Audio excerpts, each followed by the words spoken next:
From sport to the sport of politics, and the Dunkley by-election is a real-world test looming in a month federally. How pivotal is that to the momentum?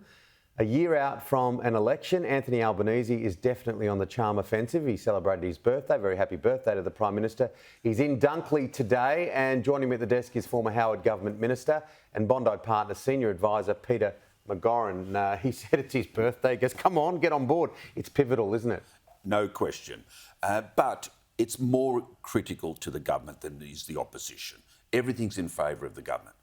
They held the seat by a margin of 6.3% in a very pro-Labor state.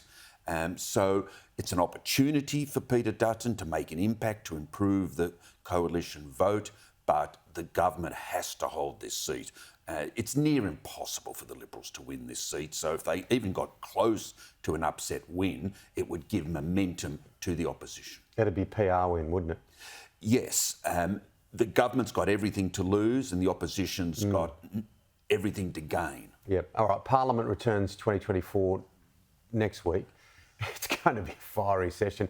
Both leaders know how much is at stake right now, don't they? Correct. We're in the run-up to an election, probably 12 months away, but if the opportunity presented itself, Prime Minister would go early, as Prime Ministers tend to do in their first term, towards the end of this year.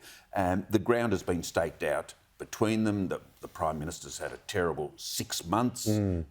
He's on the back foot. I wouldn't say he's on the ropes. He's a wily politician, isn't he? A wily politician. He's been there close to 30 years. The Parliament's second nature to him. He performs well in the Parliament. But Peter Dutton's a natural parliamentarian too. Yeah. They're equally matched in many ways, but Anthony Albanese has incumbency to him. Yeah, he's got all of the ability to set the agenda. The economic tailwinds are beginning to build for him. Watching Parliament sometimes would be the last thing someone wants to do, but it could be a little bit of get the popcorn and watch it the next little while, because I think it will be nice and fiery. Now, we've been discussing cost of living, we've been discussing the economy and how pivotal that is.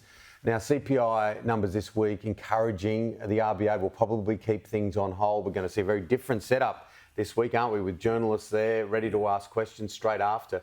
But it does look likely after those inflation numbers that later on in the year we're going to start to see rates come down. You're perfectly correct, Tim. The December quarter inflation rate was 4.1%. The Reserve Bank was expecting 4.3%. Now the clamouring is for them to begin to reduce interest rates.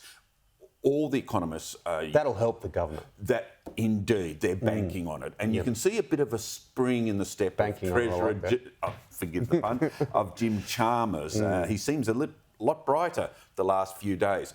So, will there be interest rate cuts towards the end of the year, in the second half of the year? Almost certainly, if we continue in this way. But the inflation's still got to get down to 3% before the Reserve Bank releases the handbrake.